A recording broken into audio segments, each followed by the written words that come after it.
listening to the sweet sounds of the After Movie Diner. Support us at patreon.com/After Movie Diner. Or I'll punch you in the teats. Rate and review us on iTunes, Earthling. And now, here's your host, John Cross. I'm going to put it there.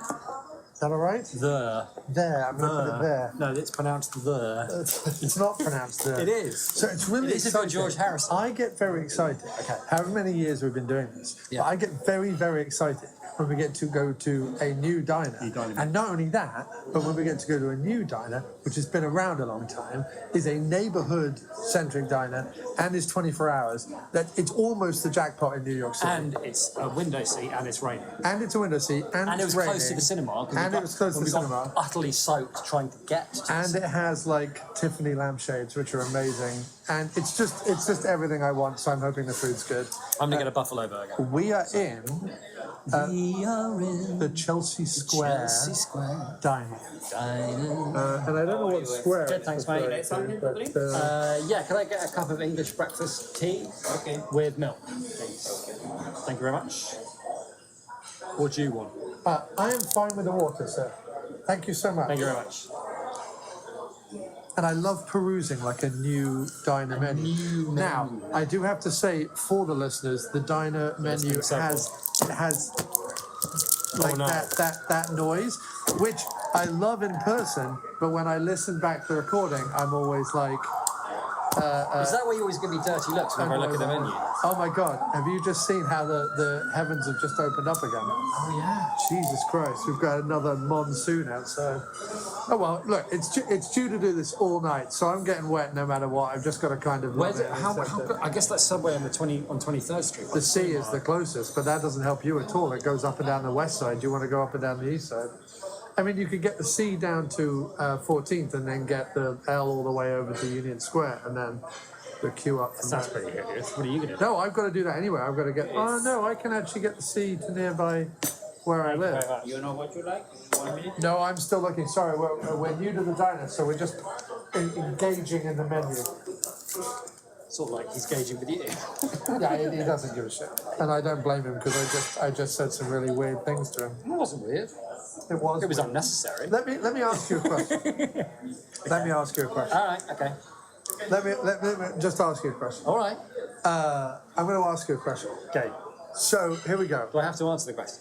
Would you watch a movie? Here's a question. Okay. Would you watch a movie? Yeah. Right. Yeah. In which the ending, and I'm just asking, was that the grumpy person won?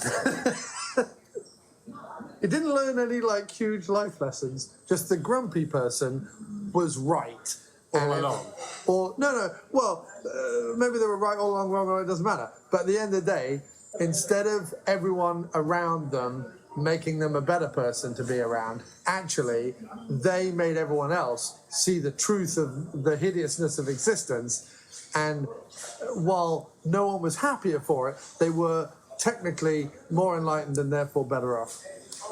I'm pretty sure that a lot of people's first screenplays take that form, and what happens is they're not very good. Is that what it is? I think that's what it is. Is that what it is? Surprisingly, most writers of screenplays start out being quite grumpy and pretty convinced that they're the only ones that really understand why it's worth being grumpy about the world.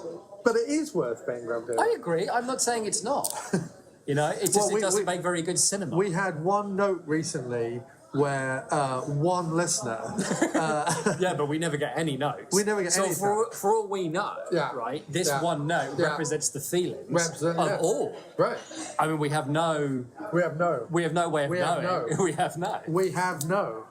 Yes, we have no notes from the listeners. We got one note recently where... it was less than me, wasn't it? No. It was about they liked Angry Me.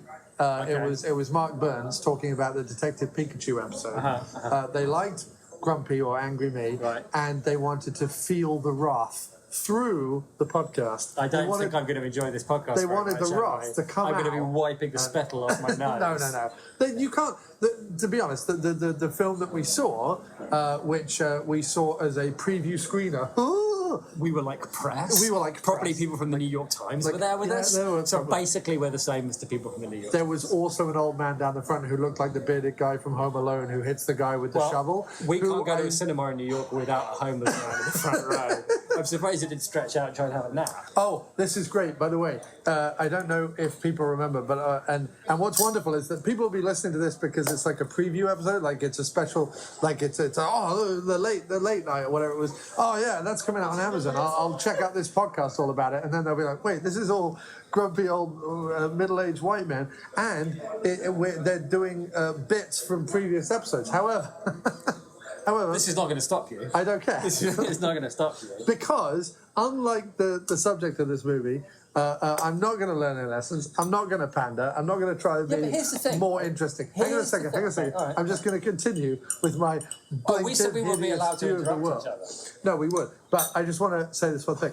You know how in the past we've talked about bum cop, and we've talked about how, for people who don't know, bum cop is an idea that Jim and I had where in the same style of The Mentalist or What Castle, or there was a whole string of TV series at the time where people who weren't cops got to be cops. Do you know what you want yet? I do, yes. Okay, me too. Can I get the buffalo burger? Well done. With, Buffalo burger? Yeah, the buffalo burger. Yeah. Well done with cheese and bacon, cheddar cheese. Okay. No fries? No fries for me, thank you very much. Okay. Yes, sir. Can I get the chicken fingers served with fries? Okay. I got it. Could I, what dips do you have? Can I get a honey mustard and a ranch? No problem. Just a little dip of each. Okay. Thanks, man. I will. Honey mustard. Lovely. Thank you very much. Great, thank you. So, Chin chin, mate. Chin Can I just chin. try to say, it's a pleasure to be here with you in It's a a brand pleasure. new diner, Brand new on a diner. rainy New York night, Yeah. with wet socks yeah, and a warm heart. wet socks and a warm heart. Wet socks and warm hearts, sitting in a diner out of the rain. Old Molly pours the coffee, thick like shag carpet, black like the cloak of the night. She misses Vince. 10 years last Tuesday they put him away. Lenny's dealing cards in the corner booth while Buster's grab the darts. Each of them got wet socks and warm hearts. I will be playing the warm-hearted, what's the word, counterpoint to your Counterpoint. grumpy old man. With wet And socks. I will win you round by the end Yes, of you the will. podcast, and Yes, you will you will. grow. I will. Anyway, no. So, Bum Cop. Bum Cop was an idea that we had for a comedy sketch, which would be based on the fact that there was a lot of TV shows in which people who weren't cops or weren't lawyers or weren't doctors got to be all those things just because of sheer magic. Yeah. And we thought it would be hilarious, especially in New York, to have like Bum Cop, who's essentially a homeless person, but they help the police with their inquiries, but also urinate all over crime scenes and throw up in dumpsters. And I came up with something the other day because a really funny guy on Twitter who I just found out about yesterday, who does all these things like, you know, like lately people on Twitter have been doing like, list your 5 favorite movies that really mean something deep and important to you. He did this thing where he was like, list the 5 movies that don't really exist that you've seen the most. And it was all just like made up like puns and whatever. And I came up with Bum Cop 2, Hobo You Didn't, which I thought was amazing. I do like that. It's good, right? Yeah, I do. Hobo You Didn't. However you didn't. Yeah. I like that very much. I also came up with Whoops Academy, back to Whoopsin. No, I definitely prefer. No, However no, You I Did. know, but like in back in training. No, I get it. You just didn't want to say it wasn't a one joke list. You know what I mean?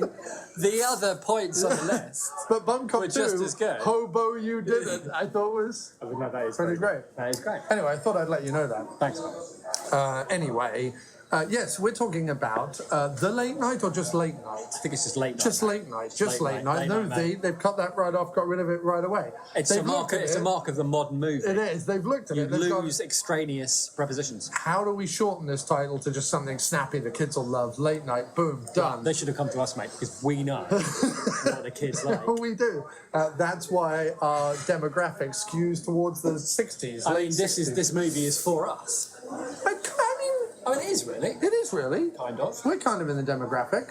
And let me explain why. Foot to why, mate. Foot to why. Give me the foot to why. So the foot to why that it is for us, but also for everybody.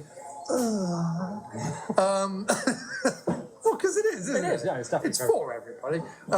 It's because it's about comedy and writing. Yes. And behind TV. a late night TV show, which, even though in the UK is a relatively new concept, like Jonathan Ross and Graham Norton have really taken it in the last 10 years in the American style. That wasn't really what we grew up with, apart from Parky. And Parky is more like, Michael Parkinson is more like your...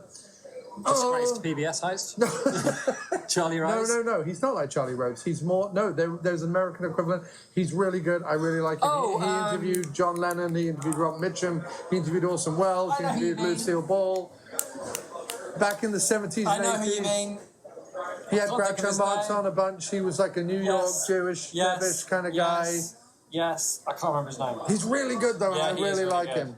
He is really good. Yeah, longer interviews. Longer interviews, normally in-depth, just one or two guests. big celebrities. They didn't have like a band or anything. Oh my god, I can't believe I can't remember his name. It's really annoying. Well, I will insert it here. Ooh, missus! I will insert it here. His name. Dick Cavett. His name is Dick Cavett.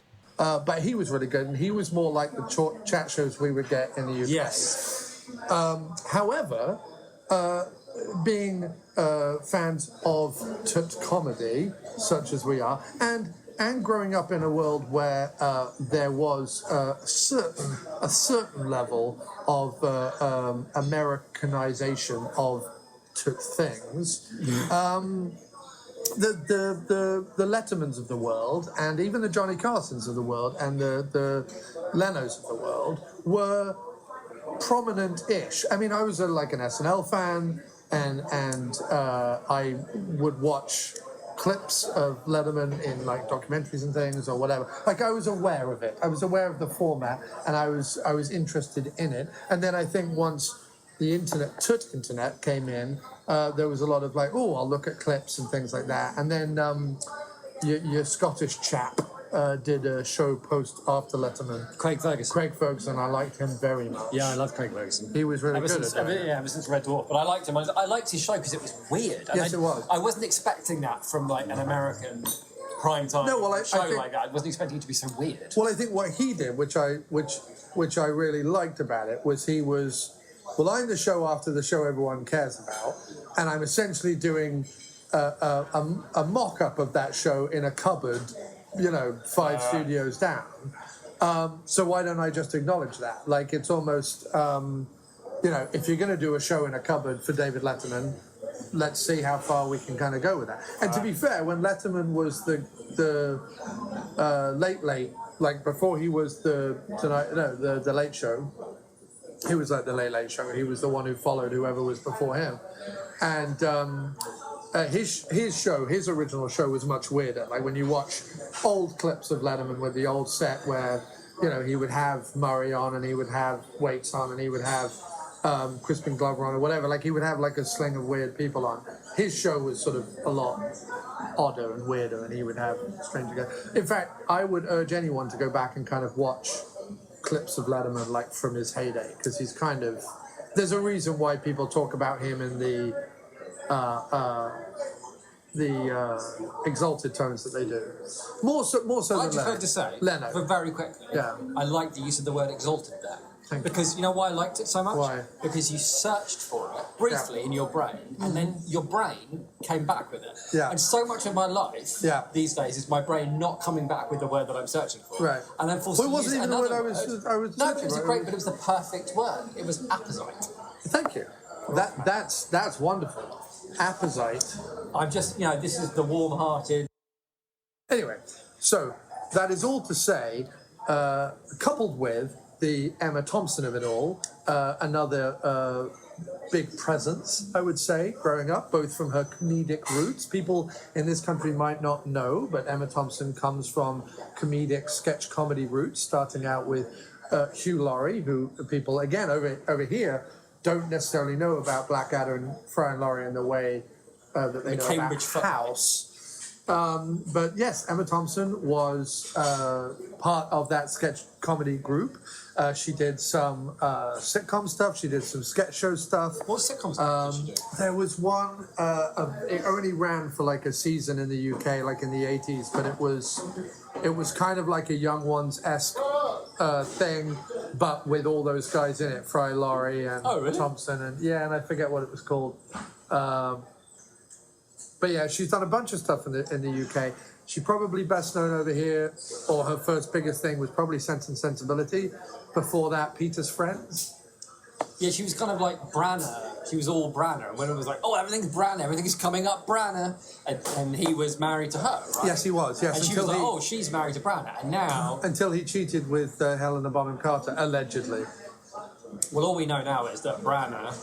Yeah. Didn't he used to be married to Emma Thompson? Yes. Right. It's flipped. It's flipped. They flipped it. They flipped it. They flipped it for real. They flipped it for real. But no.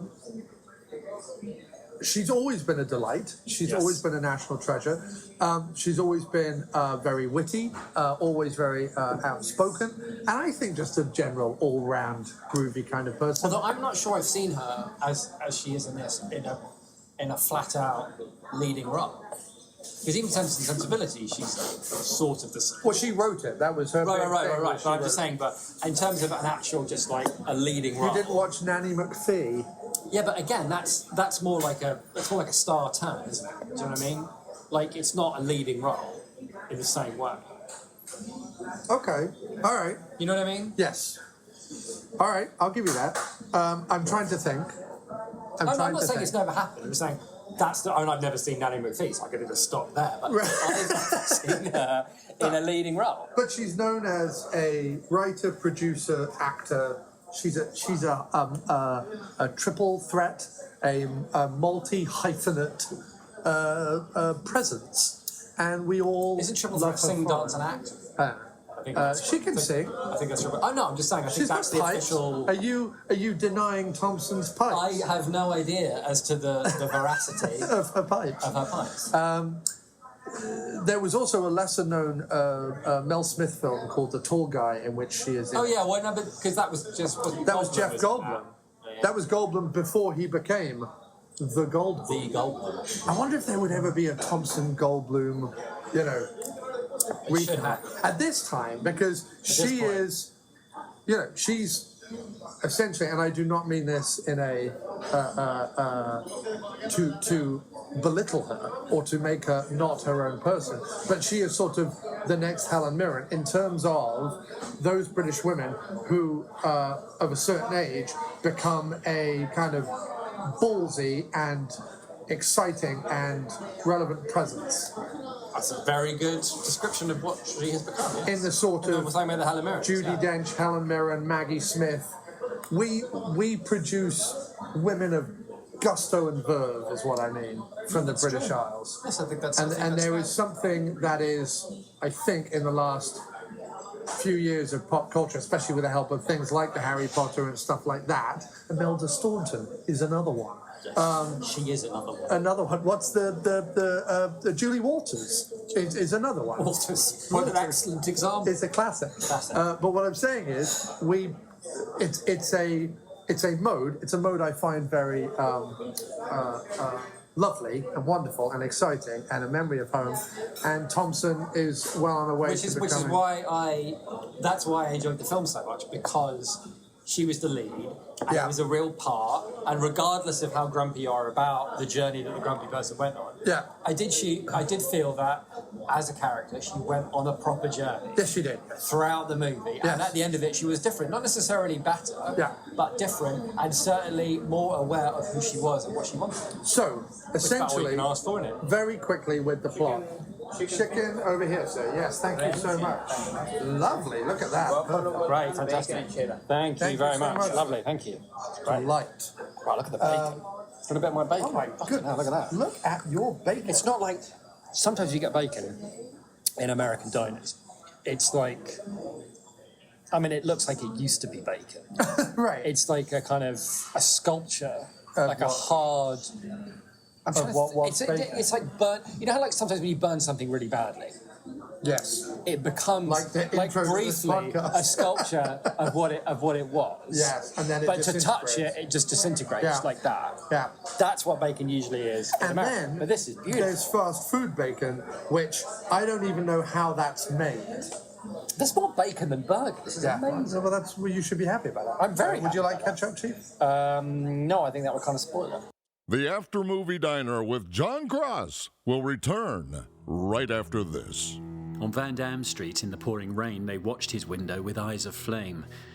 Inside, time was getting short. Cigarettes were being smoked to extinction. He violently wished not to have to go to the merry gentleman in the street below.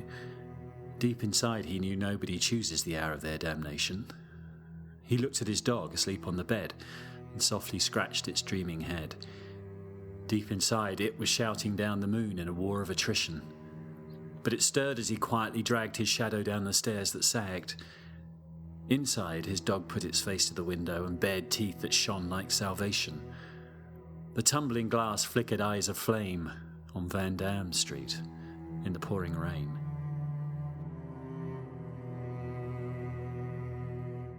Are You Hurtling Towards God Knows What? A brand new book of poetry by J.E.A. Wallace, available now on Amazon. And we've made it easy for you. You can click through the banner link on aftermoviediner.com.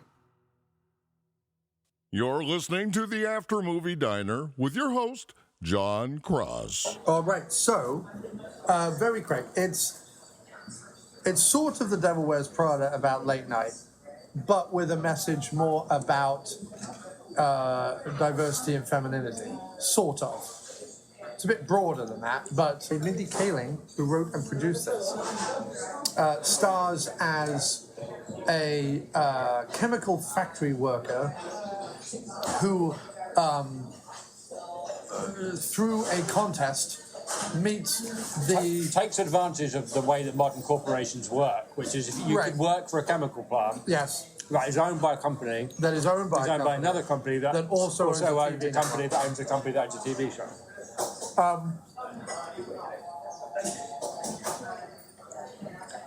Takes advantage of that fact, gets an interview at the only late night show hosted by a woman. What was it, Catherine? Christ, I can't believe I can't remember her name. Yeah, I don't know either. Whatever. Tonight with Catherine something. Tonight with Catherine something. That's what it was called. She gets a job there. Her hero. Her hero. She gets a job there. The ratings have been slowly declining for 10 years. The job is Emma Thompson's job, who plays Catherine something, is threatened. One of the ideas is let our writers' room not be such insufferable white young. They're all mid-20s white, like Harvard educated. Yeah, Harvard educated men, basically. And so Emma Thompson says to her producer, just hire me a woman. Mindy Kaling has come in. The only other option who comes up for the writer's job is a nepotism hire that would be the younger brother of a guy who already writes on the show. So the guy's like, fine, we'll hire Mindy Kaling, who essentially has no experience except doing little bits of stand-up here and there and hosting stand-up charity gigs and things like that. But beyond that, has not been a professional writer before. So on one hand, it's a little 9 to 5. There's a bit of workplace comedy. There's a little bit like my boss doesn't like me. There's a fish out of water. Yeah, fish out of water stuff. There's the plucky outsider, mate. Like there's almost like a sports movie thing. Like it's almost a sports movie of like relative amateur comes to, down on heel team of professionals who don't like, outsiders. And makes good by being like plucky and fresh. Right. And what's interesting is that the studio or the company is pushing Emma Thompson, who's always prided herself on integrity and excellence. They're pushing her to become more pandering, essentially, and they actually like throw a few zingers at Jimmy Fallon, being like, "Oh, we should play Large Connect 4 with them," or what did he say? They shaved a sheep together or something. It was delightful. But all that kind of horseplay and chicanery that happens on the Fallon show, they kind of take a few pot shots at that, quite rightly so. But they're encouraging her to become more pandering. Instead, Kaling says, don't become more pandering, become more honest, become more you. You're the only woman in late night. Why is it you're doing the same shtick that everyone else is? There's an element of fantasy of like wishing your heroes would be. Everything's okay? Yes, Everything is lovely. wonderful. Very much, yes, fantastic. Wishing your heroes would be more outspoken. Wishing that someone would stand up. Wishing that they could be the people that you want them to be. So it's a bit of like, not exactly hero worship, but I think a lot of people in power keep their head down about things, especially women in media, and I think there's an element of wish fulfillment of like, wouldn't we all be better off if we just would, but again, that's part of that's a TV thing too, right? There's like the film actor or the talk show host or somebody who like learns to be more themselves and less phony, and then they come to. It's got a lot of beats to it. To be fair, the movie is it's produced by Amazon Studios, and while it is getting a theatrical release in New York and LA, and I think we'll probably go a little wider after that, it is made for Amazon, and with all of that, it is made to be like. You sat there on the couch, let's watch, and I tell you what I watched recently on Netflix, which is very similar, which was Wine Country, the Amy Poehler movie. Oh, yeah, okay. Which I actually really enjoyed. Oh, yeah? I really, really enjoyed it. Yeah, it was good. And high marks for Wine Country, really enjoyed it. But this falls very much into that. It's a nice, it's not the most cinematic of movies, as it mainly takes place sort of inside, and it's very nicely shot, very beautifully shot. Makes New York look good. Makes New York look good, and it certainly has that like Mike Nicholls sort of late 80s, early 90s kind of rom-com vibe about it. They name drop Mike Nicholls specifically as well, don't they? Yeah, which is nice. It's not. Can I have a chip? Go ahead. Thanks, mate. But the only reason I'm saying that. It would be a very cozy movie to like cuddle up on the couch and watch. That again sounds condescending. I'm realizing no matter what I say, it sounds like a dumb bloke being like, "Oh, really? This is just a movie to watch with your girlfriend." I'm not saying that at all. I'm not saying that. I'd happily cuddle up with Jim and watch this movie. It was. I get what you're saying, because in the world that we're currently living in, right, where you go to the cinema for your IMAX 3D. $400 billion. We are changing the nature of cinema as you know it. Right. To see, two women go through a journey in a small workplace comedy feels like is that even belong in the cinema anymore? But what I started thinking about half an hour into the movie, when I started really enjoying it. So see, these are the things that I want to go see. Right. Right, because for me, going out to the cinema is not like... now you get to look really good, now you get to look like... No, because this is what you're saying, right? What you're saying is that the reason this kind of film is like Netflix or Amazon or whatever is because that's who's making these movies. Right. Right? And so they're not... So they Wine know... Country didn't even get a cinematic release. Right, so naturally, it's the same as TV. People aren't going to watch it on a 50-foot screen. They're going to watch it. I mean, TVs are pretty big these days, but so it needs to look good. But it's about something else. It's like what films used to be about when they were, when people saw them in small little cinemas. Like it's about the story and the characters. It's not about like, but does it look spectacular? And is the score blowing my brain out the back of my head? It's like, is it a good movie? And this is a good movie. And I would far rather go out to the cinema every week. I shouldn't have said any of that. No, you were fine. All I did was tag along on the end of your... I like that it's in the cinema. Yeah. What? I'm just saying, my point was more, we are used to seeing these things more in a Netflix, Amazon environment. Right, but that's what they're being made for. There's nothing wrong with that. That's why. And therefore, to see it on the big screen, sorry. You learn some fast words. No, I'm okay, thanks. To see it on the big screen. Yeah. Some extra napkin you see. Oh, Thank you. To see it on the big screen was something different and and not usual right now. Dude, all I think you were saying, or at least what I heard, was most people aren't going to get a chance to see this in the cinema. Right. They're not. But that doesn't mean that it's not. Its natural place, what it was made for, was the small screen for Amazon. Right. They're giving a big release because they think it's good. And they're right, it is good. All I'm saying is I wish our cinema trips had more movies like this in them, but clearly the money's not there. Clearly people only want to see Avengers Endgame instead Well, no, but I would rather, the other thing is as well, and again,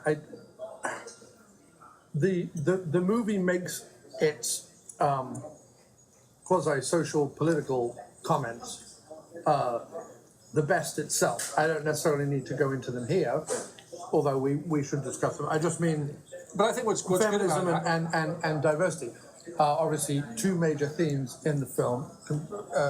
And what I was going to say, lately, you and I have been to the cinema and seen a lot of trailers for the only comedies they're really making right now in terms of like big screen comedies. And they all tend to be some version of a story we've seen before, whether it's Big or whether it's Dirty Rotten Scoundrels or whatever, but done now with female protagonists. And normally in that kind of, well, women can only be funny if they're loud, brashy, they fall over, smash things, or whatever. And again, I haven't seen either of the, I haven't seen the Anne Hathaway Rebel Wilson movie, and I haven't seen the Regina Hall movie, is it? Anyway, but, and I have no problem against loud and brashy, it's fine. Let the women do stupid knob gags the same way the guys do. But The Spy Who Dumped Me was that, and I really enjoyed The Spy Who Dumped Me, right. You really like that. And Spy, the Melissa McCarthy movie, and other films with Spy in the title, which we kind of enjoyed. Both better than Spies Like Us. So, very true. But which has men in it, and now Matt Farley is turned off in disgust. He's like, Spies Like Us is a genius film. And I'm like, it's okay. First half's fine. Then it loses its way. Then it tries to be something it's not. Ishtar is genuinely better. Anyway, I've gone down a whole... the opening 10 minutes of Ishtar, when they're writing a song together, is easily one of my favourite things to see. But my point about this is that a lot of feminine-driven comedies right now, and I'm only labeling it as such because essentially that's what it wants to be. That's what it is, but that's what it's proud to be. And quite rightly so. But a lot of them are big, brashy redos of, like, men shit. Right. And what I like about this is that this is more your Nora Ephron, Nancy Myers, Penelope Spheris is one of them, I think. Penny Marshall, people like that. The witty, verbal... Yeah, lovely, mate. Yeah, love it. Yeah, you take it away. Smashing. Thank you very much. Like some more fast words? No, it'll be fine. The witty, verbal... Why is every waiter city-based in the diner convinced that you can put an old tea bag into hot water and, like, away you go? No, give me another fucking tea bag. Anyway, so it was nice to see that. Not for me, mate. No, you didn't. I only care about tea bags. Okay. I have one comment. Okay. So, the movie's really good because the movie's interesting and different because it doesn't have a rom-com plot as its main driving force. No, that's true. It doesn't. which sort of any other film really in this vein would, I would imagine. Well, arguably they sort of play with that a little bit, don't they? By kind of saying it's like a. Well, they have the bad one and they have the good. It's like Mindy Kaling to win her. Like to win Emma Thompson's heart, like there's like an element of that. Like they're right when when she's talking to Seth Meyers about when she laughs, it's like 1,000 church bells. And, right. So the love story is between that. Yeah, kind of. I think they're deliberately playing with that. But you're right. I hadn't. You know what? That's another reason why it's so good. I hadn't even noticed that. But that's not its driving force. No. That is in there. There is a, Kaling and. But what's cool is that they kind of get that out of the way really quickly. Right. In the sense that like she starts seeing another writer and it's like, oh, he's really smart and whatever. But right from the beginning, what's cool is it's obviously not right. But it's not a big deal that it's not right. Right. Even when she discovers and finds out it's not right, she doesn't like break down or anything like that. She just doesn't talk to him, and that's kind of that. So my favourite stuff about it was Emma Thompson and John Lithgow, who together are just amazing. Lithgow should just be in fucking everything at this point, and Emma Thompson should be in everything, and I loved everything they were doing. Kaling is like a great presence on screen. She definitely needs to like lead up a bunch of movies and write, and the writing is excellent. The writing is fantastic, and it's not joke, and it's not what you're used to, which is that kind of New York humor, which predominantly was the sort of rom-coms and even family dramas of the 80s and 90s that we kind of grew up watching. It is a different voice, and it is a welcome voice, and that's and it has got stuff to say. I did feel, though, that in writing it, she wrote and understandably, but she wrote the best stuff and the most important stuff for Emma Thompson's character. And I actually felt, of all the things in the film that I had a problem with from a scripting or from a audience perspective, was that she sort of underwrote her own character. And I understand kind of why, because her character is there to serve a function for Emma Thompson's character, and also to highlight sort of what ends up being sort of a diverse writing room. But in general, I didn't feel in the movie that I knew who she was outside of what I'm just told about her. Do you know what I mean? Kind of. I think it's just one of those things where... I mean, not that I wanted her to be like... No. I get what you're saying, but I think that... I think it's because it was a movie of... that there were a lot of things going on, in that it has, like, outsider makes good, group of people learn, that new things aren't necessarily a threat, that there's just, it's more like... And it was, to be fair, no, but I'm just saying. Cliched in that regard, not necessarily in a bad way, because that story needs to be told. But what was interesting about it was stuffed full of lots of different strands. It wasn't just the underdog story. It wasn't just the person, learns to be true to themselves. It's not just, and also because, like, ultimately, Mindy Kaling doesn't change as a character. She changes to people around her. It's that kind of movie too, like when someone turns up and who they are changes to people that they come into contact with. Right. But there's so much of that going on. There's so many of these storylines, all of which are really well played and really well paced. And like there were lots of moments where I was smiling just because of how much I was enjoying what I was seeing. Not necessarily like because something funny had happened, but I was just enjoying the process of watching the film of the movie. And there's so much of that. It's stuffed with that more than it is with like a true character study of X. Or even Emma Thompson's character is like you're told more about her pursuit of excellence than you see it. You see her at the tail end of that. We don't see a lot of her early career as like pursuit of excellence. She interviews some dry people and whatever. But again, a lot of it is like we don't have time to go into like character portraits of everybody. We just want these people at this point in their life living these storylines. So as a result, I know what you mean, but actually I felt like of all the characters, I knew her the best, probably more than Emma Thompson. Do you know what? That's just me.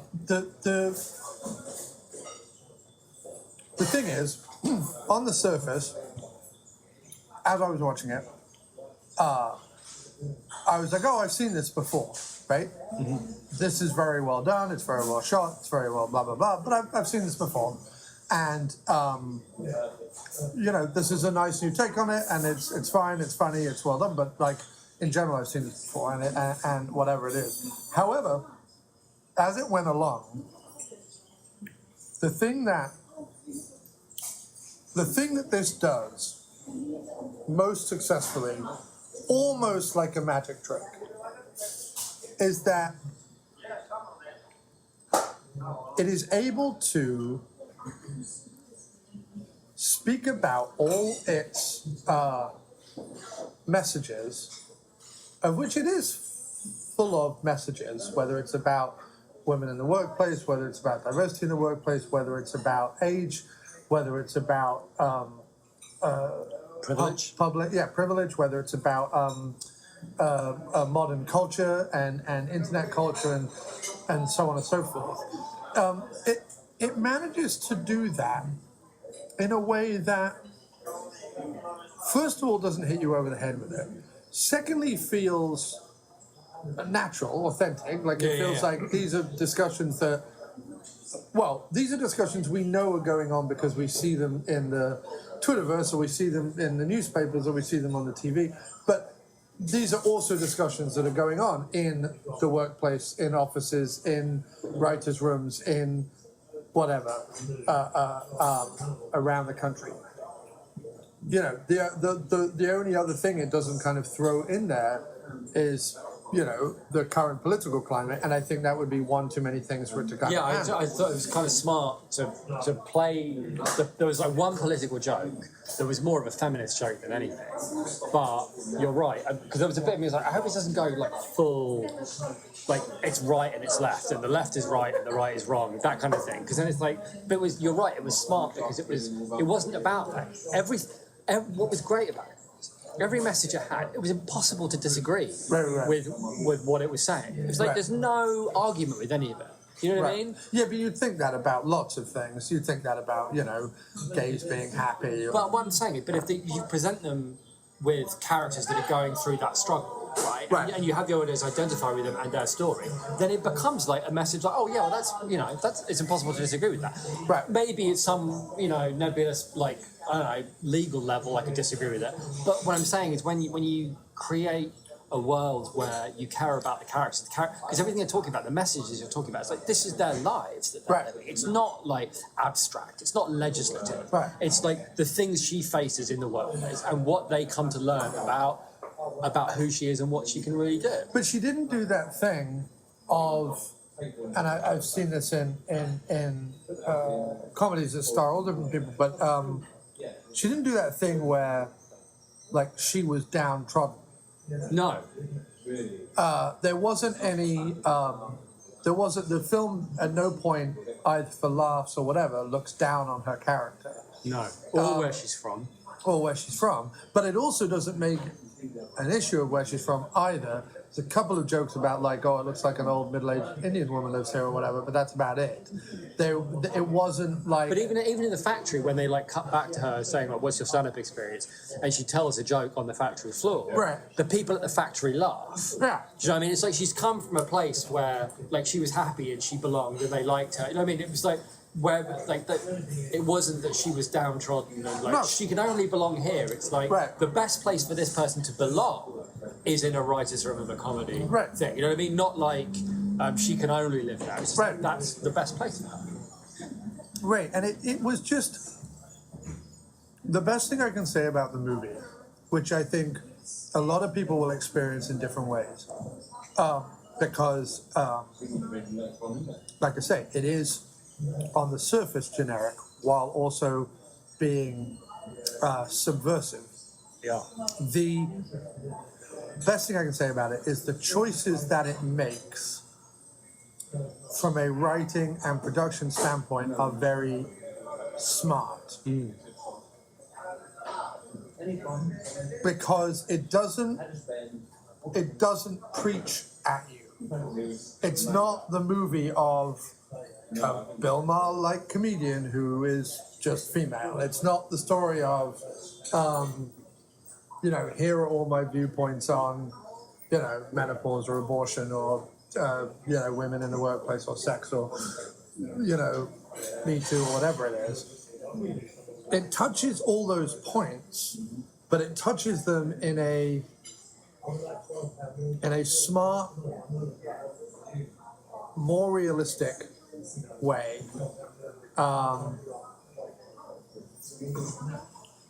While also being just a string of those points. Like the movie is it is just a string of those points right up until the affair and everything. It's just, how do we put a feminine flip on what Letterman had to do when he had an affair with his aide or whatever. But it does it in a smart, savvy way where it both addresses it but also just tells the story. That makes sense. Yeah, it does, because you're right, because again, at that point, you become less interested. You become, what the effect of the affair is interesting, because when it happens, you think, how's this going to affect Thompson and her husband? How's it going to affect the show? How's it going to affect Kaling and her dream? So there's this thing happens, and instead of being like, let's deal with this thing now, and we're going to concentrate on this, it's like, as in real life, like a thing happens, and it affects all these different things in all these different ways. And so, but what's amazing about the film, now that I think about it, is that I was as invested in all of those things. Yeah. You know what I mean? Is Thompson and Lithgow going to make it? Is she going to get her show back? Is Kaling going to, figure out a way to, be on this show forever? Like, all those things that were threatened by this indiscretion. And I was invested in all of them equally. And that is very smart script writing, if you're able to do that. And I also think that, bringing it back to us, As it should be. As it should be. We are middle-aged white men. Yeah. What is this film going to do for us? No, but I'm saying that I think what people like about us is our intrinsic honesty. That's true. And our, British voices. And I think what's interesting about this movie is Emma Thompson uses her British voice to be honest. I think that's why we're successful, like we know she's going to be successful down the road. You're saying that eventually Emma Thompson's going to sit in a diner on a rainy Thursday evening speaking to about 60 people. But she's going to be honest. And that's the key, mate. But couldn't we have it be that she was that and then she became famous so that there's hope for us? No. So We're just the tail end of someone else's career. Yeah. And that's the best we can hope for. Yes. What you should never have is hope. Hope is an absolute destroyer of worlds. It's true, mate. Look at all those people out there right now with Hoping. Hope that 2020 will go a different way. Hope that all these laws and things will be overthrown. Hope that... No. You have to embrace the fact that there is no hope. And that the planet is just one big ball of messy bullshit. And populated mostly by cretinous bastards. And we can either fight against that, but that sounds like a lot of work, or we can just kind of accept it and just turn a blind eye. And I think that is a movie. I'm joking. But what's interesting about that and this movie specifically is that really the message of the movie is that what's happening with diversity and femininity and all that is it's not a wild revolution that's required. No. It's not going to change the world in any massive way in terms of the way things are done. Right. All it's going to change is that different people's voices will be heard. Right. And we will all be better for it. Right. That's it. Like that's the message of the film, if anything, is that everybody should Everybody needs to find their voice and have it heard, and we will all be better for that. That's the only hope we have. Right. Because you're right to point out that there is no shining city on the hill that we're all like walking towards. You know what I mean? No. It's always going to be a messy pile of shit. That we're up to our ear holes in. The reality of life is that it's an evolution, right? And evolution is always, 2 steps forward, 1 step back, or 2 steps forward, 3 steps back. Or We 3 are steps forward, 2 the steps giraffe with the short neck. Right. Going, what am I going to do about this then? Yeah. Or the guy And then with we one die. leg. Yes. Looking at a giraffe with a long neck going, he had the right idea. He has the right idea. But But we shouldn't hate him for having the right idea. no. Because his hope is well founded. Our hope was garbage. Right. That's what you've got to know. But the frustrating thing about life is that the evolution doesn't happen quick enough, right? So the reason why the evolution happens. Are you trying to solve life? No, I've solved it. All right. The evolution happens. I'm going to go with trying, but okay. I admire your confidence. Let me finish. All right. The evolution happens. But if I let you finish, then it'll be over. There'll be no point in anybody getting up tomorrow morning because you will have solved it. No. If anything, I'm saving us, mate. No. From a fate of being winked out of existence. No, the whole Through thing. you coming to finally the knowledge of what it is all about. The whole thing Yeah. is that you have to get up every morning. Let me explain. Oh my god. So, You've turned that right round a bit. hang on a second. Yeah. The evolution, the fact that we can look 50 years ago, 100 years ago, 1,000 years ago, 5,000 years ago, whatever, Right.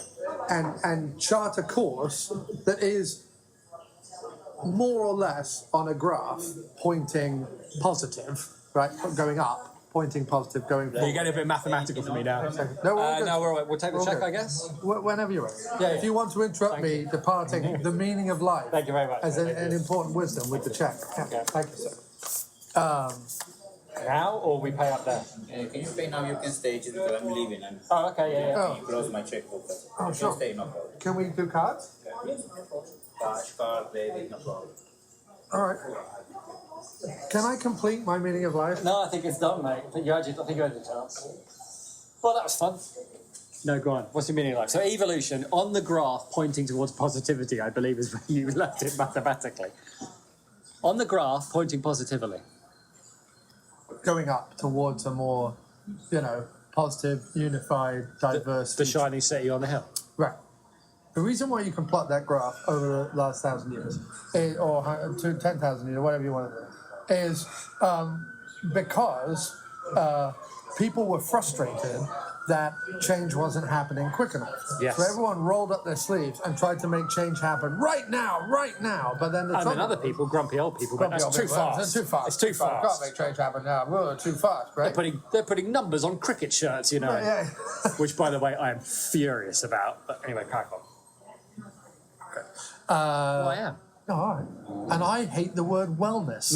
I think the word wellness should go fuck off in a bin with people who wear salmon shorts, Yeah, but here's the practice thing. Here's the Reiki, thing. and who are called To be tap. fair, in America, I'm willing to bet that wellness is a multi-billion-dollar industry. I'm sure. And I mean wellness in the strictest bullshit But sense of there's the term. literally buildings that are called the Health and Wellness Centre. You don't Billions, need the mate. second word, just Health Centre. Boom, done. That was it. Health covers all of it. Health covers Mate, all you're gonna- wellness is just a made-up Mate, you're just bullshit going marketing to word. get people walking in there going, but where am I going to get my wellness? Is there a wellness centre you can Is there a point me wellness to? centre? I don't need health. Health Yeah, I've got health plenty I've got, of. but I need wellness. wellness. How do I get that? Have you got any wellness? Can I get $5 in wellness, I please? see other $5 people, worth of I wellness. see other people walking around Yeah. with plenty of wellness. I sat here sadly lacking. Anyway, I remember when getting well used to mean taking heroin. yeah. Those were the days. Anyway, grass, mate. They used to grass. They used to put. You had them in your palm of your hand with the word grass. They used to put. Don't let them go, mate. Don't put them down. Used to put cocaine in the soda. The whole world is evolution. So why join in? Well, the only reason. Good question, mate. The only reason the whole world is evolving is because we try to speed it up and in our efforts to speed it up, we push it forward in increments. I think that's very wise, mate. Which just basically means that life is a lot of fussing, a lot of fighting, and there's not a lot of time or something. No, that life is generally miserable. No, there's no time for fussing and fighting, my friend. I know. No, there is, though. That's the whole point. Life Are is... you disagreeing with Sir Paul McCartney? I am. And actually, That's probably for the best. Actually, it was John Lennon. No? Life is very short and there's no time for fussing. That's McCartney. That's We Can Work It Out. It's a McCartney song. John sings that bit, I think. No, he doesn't. He does. I think you'll find. Life is very short. I think you'll find. That's the Maybe that is John. That's the Lennon. Maybe that is John. Yeah, you're wrong. So anyway, I think we all knew that was going to happen. my point is this. In a stand-up knockdown fight between you, me, and the Beatles, Yeah. you're going to win. I'm going to win. And the Beatles are mostly dead. But I'm. Well, that's another thing. The Beatles are mostly dead. Get hope out of your vocabulary and wellness. Get wellness and hope, throw them out. Yeah, the but if window. they were alive, then they'd be disappointing us. So, my point is this. What we have to wake up to is life is ultimately messy, cruel, unfair, full of fussing and fighting and pushing and shoving that feels like it's getting us absolutely nowhere. When it is, in fact, getting somewhere. No, that's very wise. Ultimately, it's getting us It somewhere. doesn't. To look at him, you would think that wisdom would be coming your way anytime soon, but that was. Yeah. That was actually quite wise. Yes. So that's why I go back to being grumpy, being fussing and fighting. It's all a good thing. However, you were right about this movie, Late Night, What Twitch we were just talking about. Yeah. The ending where you see a more diverse workplace, right? And a slightly more successful Emma Thompson and whatever. The world hasn't completely changed. No pillars have crumbled. Right. There's still that show being made and written by all the writers, all the male writers, still have jobs during that montage at the end of it. She's still working with the head monologue writer. In fact, they're kind of romantically involved at that point. And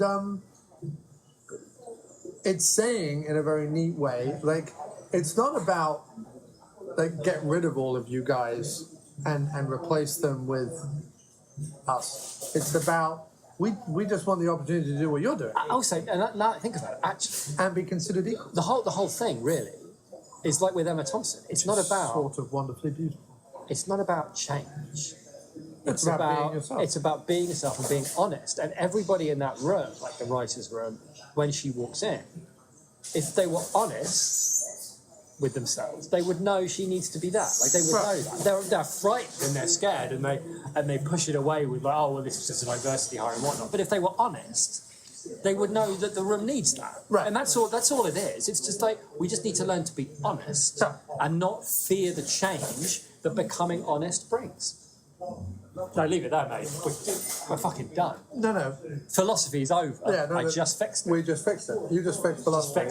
Philosophy. Here. However, there's one small kink in your thing. Is it Dave Davis? No, it's that. Well, he's quite a big kink, He's isn't quite a big kink. No, mate. The problem with your thing is that really what you just surmised is the last thing that the world really needs right now is another podcast about movies hosted by two white guys. Yeah, but can I just point out something? What's beautiful about the podcast that's hosted by two white guys, two middle-aged white guys, doesn't matter that nobody cares. Doesn't matter. No, it doesn't. No. We know nobody cares. We do it because it's a fun, nice thing to do, and it gives us a little bit of purpose. It does, and it allows us to talk openly and honestly about without us feeling like horribly pretentious. Now, when you say talking too loudly in a diner about the ultimate underlying meaning of the movie Late Night.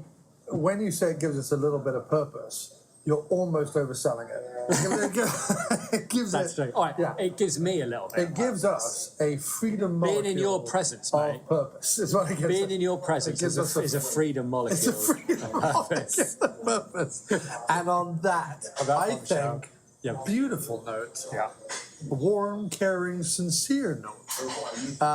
I'm still going to sit down and write a movie in which someone starts off as quite a happy person, realizes the world is terrible, ends up grumpy, and yet strangely succeeds. Not that that is my experience. If you could write it, mate, I'll be prepared to watch it. Would you, though? Yeah, I would. Would you actually? Dude, if you wrote a movie and then made it, I feel like even if it was the worst thing ever committed to celluloid, I would, and it may well be. It would be. It would 100%. I would still watch it, and I think you would feel rightly aggrieved if I couldn't find an hour and a half of 75 minutes. Yeah. No way you write a script. Do you know what I mean? Longer than 75 minutes. No. Without just like breaking down and weeping. Uh-huh. Right, that was fun. Shall we go? Yeah, sure. Go late night. Watch it. Definitely watch it. Definitely watch it. On Amazon, presumably. Oh, yeah, I did have a comment. Amazon's film logo is a city being built, finally ending up on a beautiful cinema screen with Amazon Studios written over it, which couldn't be further from the truth. Amazon don't want you to go to cinemas. They want you to watch it on really Amazon should be like a Fire grumpy TV. bloke, like ringing your buzzer, making you come to the door, handing you a package, unwrap it, and inside there's a DVD with Amazon Studios written on it. Right, yes. And like a mouse. Or a Fire Stick with a tag attached to it that just says, you work it out. Can't be bothered, and then you have to put it in your TV and figure out how that fucker works. But we cut this bit as well. No, they don't pay taxes, and yet so their wanton dream of like building the city of the future around an Amazon theater is just. I think we should cut this bit. Bullshit and lies. No, I'm saying it's bullshit and lies. I just don't think it's as fresh a take as you think it is. No, it is. It's a fresh, hot take. It is not a hot, fresh take. It is a. It's going to become the backbone of my new stand-up special. Hot fresh take with John Cross. Hot fresh take with a cold old man. Well, what I always like is on Twitter. There's always people who are like, "Hey, give us your fresh take on Batman or something," and I always write, "I fucking hate Batman," and then that's always my hot take. My hot take is always, "Oh, fuck off." That's a perfect ending. That's not ending. All right, well, I hope you enjoyed that very special preview episode of the After Movie Diner where we talked Late Night, a film which is coming out in New York and Los Angeles on June 7th and will be going nationwide the following week. I'm not sure what date it is going to be hitting Amazon, but I must presume, as it was produced by Amazon Studios, that it will show up on Amazon Prime at some point before the end of June as well. Strongly suggest go see that movie. If you want to support the After Movie Diner, do not forget you can go to Patreon, patreon.com/After Movie Diner. You can also rate and review us on iTunes, Stitcher, Spreaker, and wherever podcasts are found. We are now on iHeartRadio, and we're also on Spotify. So come on, there's no excuse not to listen. There's no excuse not to share, like, comment, rate, review, and all those things. It is so quick and so easy to just retweet something, like something, comment on something, or tell your friend about it. It's so easy, it's so quick, and it's completely and utterly free. However, if you wish to support us in some financial way, patreon.com/After Movie Diner is the way to go. Or you could go over to Misc Plumbing Fixtures, that's MISC plumbingfixtures.bandcamp.com, and buy or download some of my songs or albums. That is always awesome. And a good way for you to support the show as well. Speaking of miscellaneous plumbing fixtures, here is yet another demo track. I've been playing kind of like demos and ideas and thoughts and stuff on the end of the After Movie Diner of songs that I've been recording recently on my electric guitar Constance. And yesterday I recorded a couple of things. So here is one of them, and the next song will be on next week's show. Thanks so much for listening. Next week, we will be bringing you another special preview episode of Jim Jarmusch's zombie comedy with a starry cast, The Dead Don't Die. So subscribe, hit that subscribe button, whatever you're listening to this on, so that you do not miss out on that very cool episode featuring Zebras in America podcast host Marcus Pinn, also the author of the great blog Pinland Empire. So check that out. Anyway, until then, enjoy this demo song, and we will be back next week. Thanks so much for listening. All the best.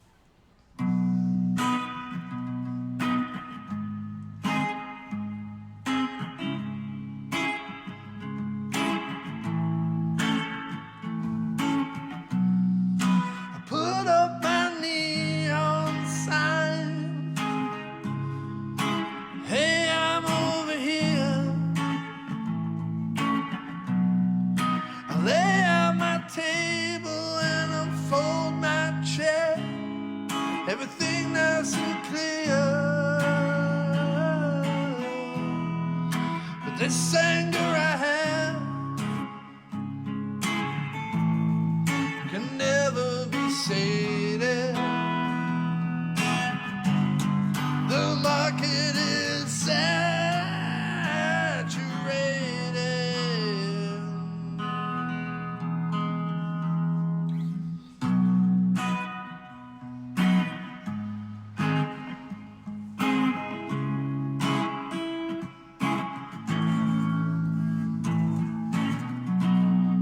I push through the downturns,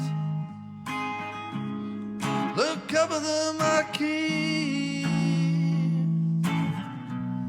see all of the names up there, and one of them is me. And the importance of this can never be understated. The market is saturated.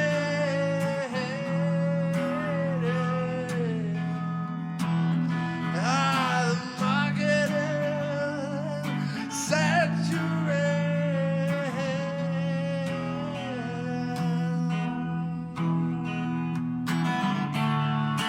Feeling for the footholds. Sometimes you're bound to slip. Edge closer to the peak. Gotta get a grip.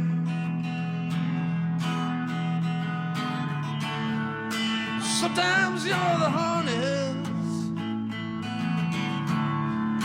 Sometimes you're the rope. Send pictures down the mountain like it's all okay while you're struggling to cope. I could never be something I was not, and I have no time for those who spoil the plot.